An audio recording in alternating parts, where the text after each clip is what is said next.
میرے پیارے عزیز دوستو، آج ہم آپ کو بتانے کے لیے جا رہے ہیں 5 ایسی چیزوں کے بارے میں، انہیں آپ کبھی بھول کے بھی مت خریدنا۔ اگر آپ ان 5 چیزوں کو خرید کر کے لاتے ہیں تو پھر آپ بہت جلدی غریب ہو جائیں گے اور آپ کے گھر سے برکت چلی جائے گی اور آپ مصیبتیں اور پریشانیوں میں پھنس جاؤ گے۔ اب آئیے گا وہ 5 چیزیں کون کون سی ہیں، ایک ایک کر کے میں آپ کے سامنے رکھنے کے لیے جا رہا ہوں۔ بڑے دھیان اور بڑی توجہ سے آپ سماعت کریے گا۔ نمبر 1، پہلی چیز کے بارے میں لکھا ہے حرام کمائی والا مال۔ ایسا مال جو حرام طریقے سے کمایا گیا ہو۔ جو چیز حرام کمائی سے خریدی جائے وہ کبھی گھر میں برکت نہیں لاتی۔ ٹھیک ہے، پہلی چیز حرام کمائی سے خریدی جانے والی چیز، اس کے بارے میں حدیث رسول ہے۔ الترغیب و ترہیب کے اندر ایک حدیث پاک موجود ہے۔ اللہ کے رسول صلی اللہ تعالیٰ علیہ وسلم نے ارشاد فرمایا کہ جس جسم کی پرورش حرام مال سے ہو تو اس پر جنت حرام ہے۔ کیا ہے؟ جنت حرام ہے۔ بہت سارے لوگوں کو آپ نے دیکھا ہوگا کہ جب وہ کمانے کے لیے نکلتے ہیں نا، وہ یہ نہیں دیکھتے کہ یہ حرام ہے کیا نہیں ہے، بس آ جائے، اور اسی مال سے اپنے گھر میں چیزیں خرید کر کے لاتے ہیں، اسی مال سے اپنے بچوں کو کھلاتے ہیں، اسی مال سے اپنے بچوں کی پرورش کرتے ہیں۔ میرے پیارے اسلامی بھائیوں اور اسلامی بہنوں، ذرا غور کرو، ذرا سوچو تو صحیح کہ اللہ کے نبی نے کیا فرمایا ہے کہ جس جسم کی پرورش حرام مال سے ہو تو اس پر جنت حرام ہے۔ اب بتائیے گا آپ، اسی کے تعلق سے امام اہل سنت اعلیٰ حضرت نے اس کا ذکر فتاوی رضویہ کے اندر بھی کیا ہے۔ آپ فرماتے ہیں کہ حرام مال گھر میں داخل ہو جائے تو برکت روٹھ جاتی ہے اور مصیبتیں اترنے لگتی ہیں۔ ٹھیک ہے، حرام مال صاحب چیزیں خرید کر کے لا رہے ہیں، اپنے گھر میں رکھ رہے ہیں، چاہے وہ کولر ہو، فریج ہو، واشنگ مشین ہو، بیڈ ہو، جو بھی سامان آپ کا اپنے گھر میں لا رہے ہیں، کچھ بھی سامان لا رہے ہیں، ٹھیک ہے، تو اس سے کیا ہے، گھر کی برکتیں روٹھ جاتی ہیں اور مصیبتیں اترنے لگتی ہیں۔ پھر آپ لوگ کیا ہے، میاں کے پاس ادھر ادھر تعویذ کرانے کے لیے جاتے ہیں، پتہ نہیں کیا ہو گیا، کما تو ہم بہت رہے ہیں لیکن گھر میں پیسہ نہیں رک رہا ہے، وہ بہت زیادہ ہم پریشان چل رہے ہیں، قرضے میں آ گئے، سارے حالات ہمارے خراب ہو گئے۔ تو اس لیے ان چیزوں پر ہمیں دھیان رکھنا ضروری ہے کہ ہم کر کیا رہے ہیں۔ نمبر 2، دیکھیے گا، چاہے تھوڑا رزق ہو مگر حلال ہو، یہی سعادت مندی اور نیک بختی کی نشانی ہوا کرتی ہے اور اس میں برکتیں ہوا کرتی ہیں۔ نمبر 2، دوسری چیز کے بارے میں لکھا ہے سود، یعنی سود، قرض ناحق اور سودی چیزیں، ایسی چیزیں آپ کو لے کر کے نہیں آنا جو سود کے ذریعے سے لی گئی ہوں۔ سودی پیسے سے خریدے ہوئے کپڑے، یا مان لیجیے گا گھر، گاڑیاں، زیور، گھر کی چیزیں، سب میں سے برکت ختم ہو جاتی ہے۔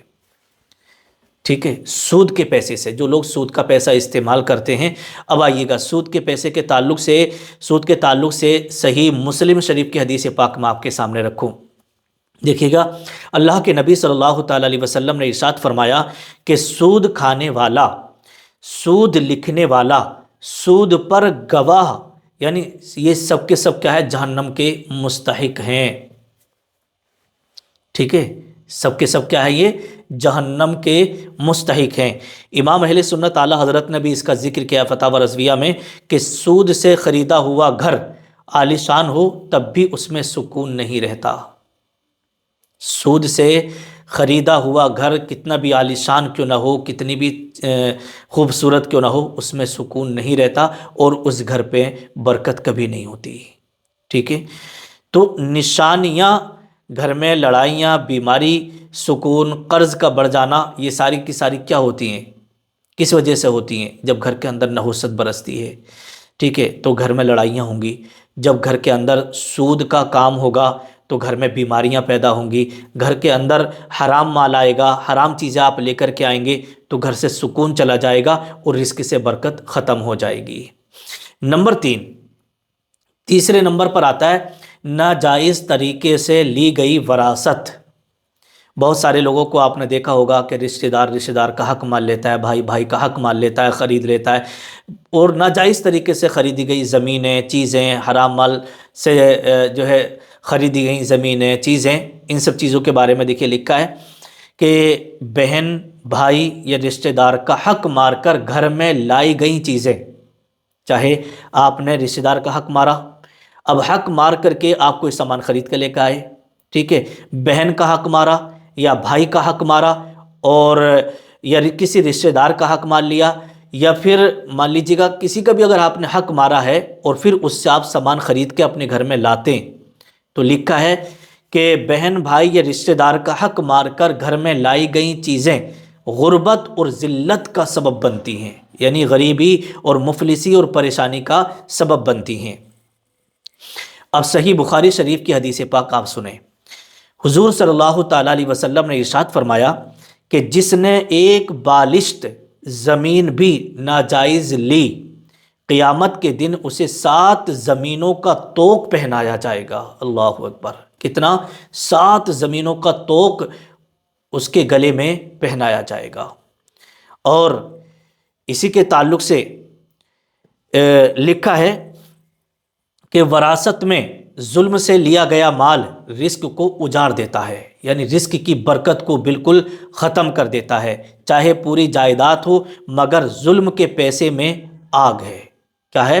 ظلم کے پیسے میں آگ برستی ہے، تو اس آگ سے آپ کو بچنا ہے، اور ناجائز کسی کا مال آپ کو نہیں لینا ہے، اور ناجائز طریقے سے آپ کو کسی کا بھی حق مار کر کوئی سامان خرید کے اپنے گھر میں نہیں لانا ہے۔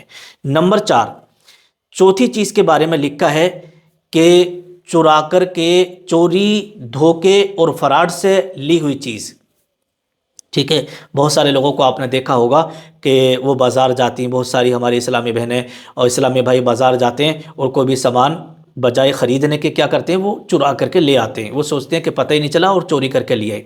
اب وہ چوری کا مال آپ اپنے گھر میں لے کے آئیں، کچھ مال خرید کے لے کے آئیں، کچھ چورا کر کے لے کے آئیں، فراڈ کرا آپ نے، ٹھیک ہے، تو اسی کے تعلق سے لکھا ہے اگر کوئی چیز چوری، جھوٹ، فراڈ، دھوکے سے حاصل کی جائے تو اللہ نظر رحمت جو ہے اس پر کبھی نہیں ڈالتا جب تک کہ وہ ان چیزوں سے توبہ نہ کر لے۔ حدیث پاک صحیح مسلم شریف کے اندر کہ رسول اللہ صلی اللہ تعالیٰ علیہ وسلم نے ارشاد فرمایا کہ جس نے دھوکہ دیا وہ ہم میں سے نہیں ہے، جس نے دھوکہ دیا وہ ہم میں سے نہیں ہے، اور جھوٹوں پر اللہ کی لعنت ہوا کرتی ہے، ٹھیک ہے، جھوٹوں پر اللہ کی لعنت ہوا کرتی ہے۔ اور امام محمد غزالی رحمۃ اللہ تعالیٰ علیہ احیاء العلوم کے اندر ارشاد فرماتے ہیں کہ دھوکے سے کمائی گئی دولت یا دھوکے سے کسی کو دھوکہ دے کے چیز خریدی گئی یا لائی گئی ایسی دولت، تو یہ فقیری بہت جلدی لے آتی ہے، یعنی اس سے غربت، غریبی بہت جلدی آ جاتی ہے۔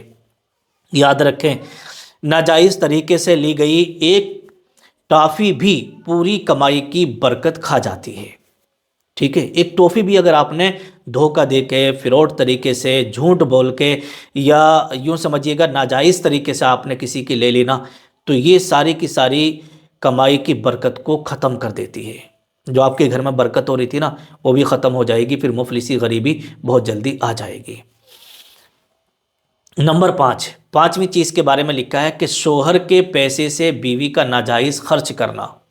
شوہر نے جو پیسہ دیا ہے، اب بیوی اس پیسے سے ناجائز خرچ کر رہی ہے، جیسے جب بیوی فضول خرچی، نمود و نمائش، جیسے کہ موبائل لینا بلا ضرورت، میک اپ بلا ضرورت، اور کپڑے بلا ضرورت، غیر شرعی کاموں میں پیسہ اڑانا، تو گھر کی برکت ختم ہو جاتی ہے۔ پیسہ شوہر نے دیا ہے اور پکچر ہال میں فلم دیکھنے کے لیے جا رہی ہیں، پیسہ شوہر نے دیا ہے، غلط کاموں میں جو اس کو خرچ کیا جا رہا ہے، غلط چیزیں خرید کر کے لائی جا رہی ہیں، ٹھیک ہے، جو چیزیں ناجائز اور حرام ہیں، اور تصویریں بنا کے اپنے گھروں میں لگا رہی ہیں، پینٹنگ وغیرہ، یہ ساری چیزیں جو ناجائز جتنی بھی چیزیں ہوتی ہیں، یا شوہر نے پیسہ دیا اور پیسہ لا کر کے اپنے گھر میں کتا پالنا شروع کر دیا، کبھی کچھ کرنا شروع کر دیا، تو یہ جو ناجائز اور حرام چیزیں ہوتی ہیں اگر عورت وہ کرنے لگے شوہر کے پیسے سے، تو اسی کے تعلق سے لکھا ہے کہ حدیث پاک ہے، رسول اللہ صلی اللہ تعالیٰ علیہ وسلم نے ارشاد فرمایا کہ فضول خرچی سے بچو۔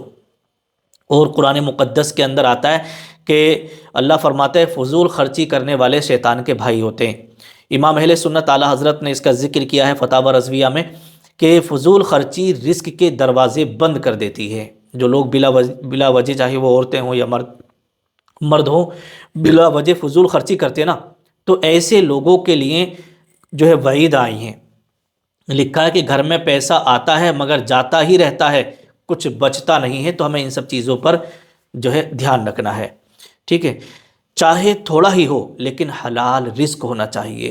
تو ان 5 چیزوں کا آپ دھیان میں رکھیں، اور اچھی طریقے سے جو حضور صلی اللہ تعالیٰ علیہ وسلم نے ہمیں جو چیزیں بتائی ہیں اس پر عمل کریں۔ حرام کاموں سے، حرام چیزوں سے، حرام چیزیں خرید کر لانے سے آپ کو پرہیز کرنا ہے۔ اللہ پاک ہم سب کو اس پر عمل کرنے کی توفیق عطا فرمائے۔ السلام علیکم ورحمۃ اللہ۔